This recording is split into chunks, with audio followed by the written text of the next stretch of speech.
How's it? And thank you for joining me for some more Gravely Briggs Repower. Today we're actually going to be making the adapter, and I saw something pretty slick and low budget on a forum.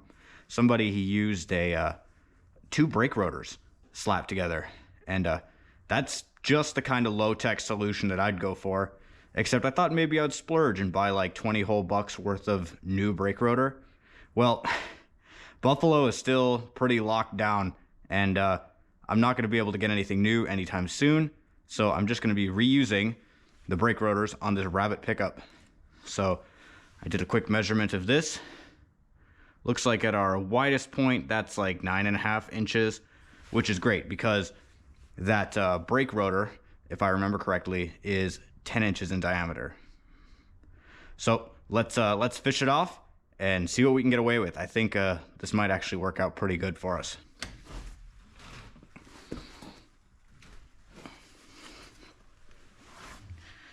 I don't need to make a video on this, do I?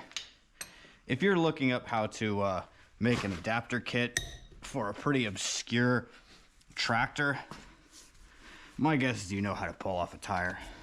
Get a load of what a lucky duck I am. Here is our brake rotor off of that Rabbit.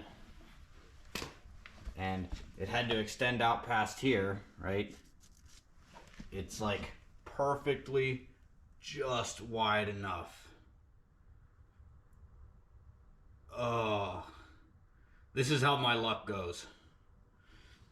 Not lucky enough that the motor doesn't blow up, but lucky enough that my slapped together patch just so happens to be perfect. So I've got my cut input gear here. We're going to stick it in its planetary in this transaxle, and we're going to see how much space we have. That Briggs shaft, it sticks out like 3-4-ish inches. Just wanted to be sure we got enough room.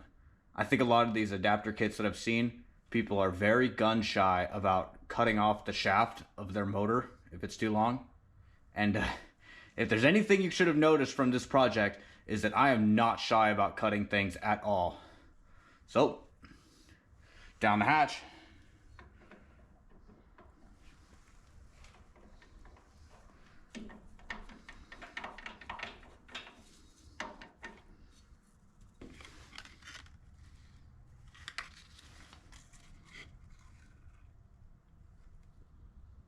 So 1 7/8.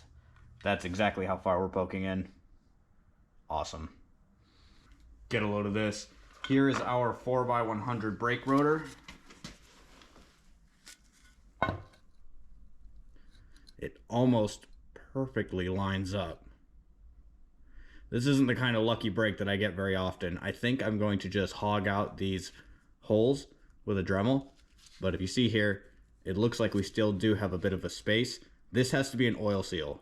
So we're gonna have to get something, a little plate of some kind that'll actually seal up against the engine. But this is pretty sweet. I am stoked.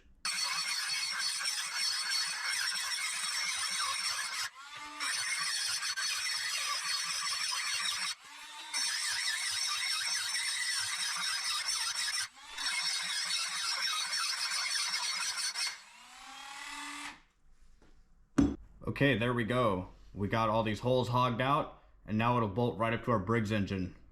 I tried to make there be about 10 millimeters of space between the hole and the center bore. That was just a little too much. There is a teeny bit of play, so I think it'll be perfectly fine for my needs, but if you're doing this for yourself, maybe go for 9 or 8. So I got our adapter plate sitting on top of the old crank casing, and I've got it clamped down. And I don't know if there's any point in trying to pretend that this isn't just totally eyeballed, but here's some feeler gauges. That's measurement, right? This little pile of them, I can just barely push them down on all sides. So that's pretty centered to me. There we go. That side has a teeny bit more resistance than the dead other side, but that's pretty much nothing. And I'm sure the clamping and actually drilling of all this is going to be a lot less precise than that. So let's try to find a way to mark it the way it sits right now and get to drilling. We got this clamped down. I was planning to actually like score it with the right tool, but the scoring tool doesn't reach all the way down these bores. So what I got here instead is a junk old screwdriver with a bit of tape wrapped around it so it totally fills up this bore, and hopefully that'll get us perfectly aligned. Rest in peace, Mr. Screwdriver.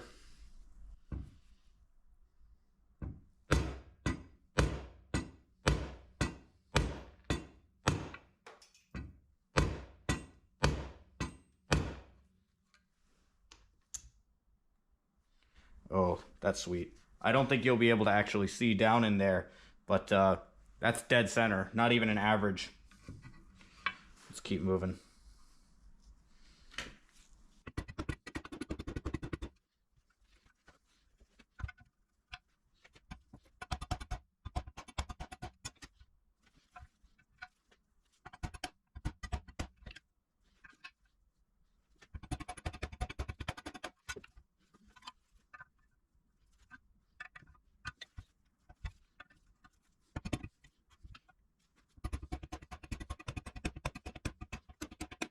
All right, I think that tells a pretty complete story.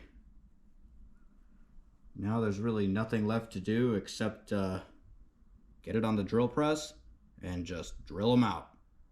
Okay, down to the last hole here. I just skipped over the multiple hours of drilling. Most of these are actually dead on.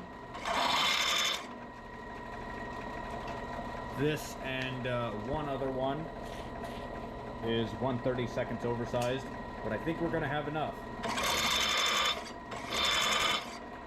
I would kill for some real cutting oil, but everything is closed, so we just have to make do with the old WD-40.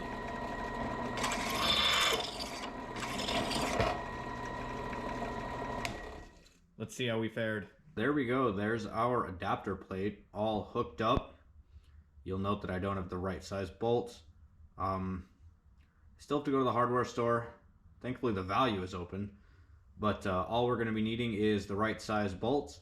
Then we gotta take this plate and maybe stick some kind of thinner plate on it so we can actually seal all that oil in there, clean it up so that when we put some RTV on it, it won't all just leak out right away. And then it's just going to be a matter of sitting and waiting for all of the Amazon stuff. And that should have the shaft coupler and the keys and everything. And if that ends up taking too long, we'll probably just go to Tractor Supply. That might be open. Who knows? You'll note that this is missing up here. It's at the very, very edge of our adapter plate, and I wasn't too sure what to do with it. I think what I'm going to have to do is weld a stud on there. But that'll all be done with the welding. That's it for now, I think. So thank you very much for watching, and have a good one. Hopefully this was informative.